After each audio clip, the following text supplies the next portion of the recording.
এত ঝামেলা তো তোমরা আগের পার্টেই দেখেছিলে।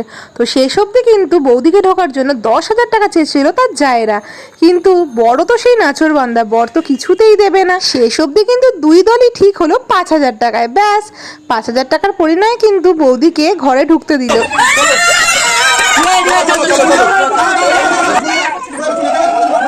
উফ, এদিকে এসে দেখি আর এক ঝামেলা। এই দুই বাচ্চা এক ফোন নিয়ে জ্বালাচ্ছে, আর এ হচ্ছে তাদের ফোন নিয়ে কি সুন্দর আরামে শুয়ে শুয়ে ফোন দেখছে। এরপর তো যেসব রিচুয়ালস হয়ে থাকে সেই সব রিচুয়ালস কিন্তু পিসি বৌদিকে দিয়ে আর দাদাকে দিয়ে খেলিয়ে দিল। আর শুধু দেখলে হবে না, অবশ্যই কিন্তু চ্যানেলটাকে করে দিও সাবস্ক্রাইব।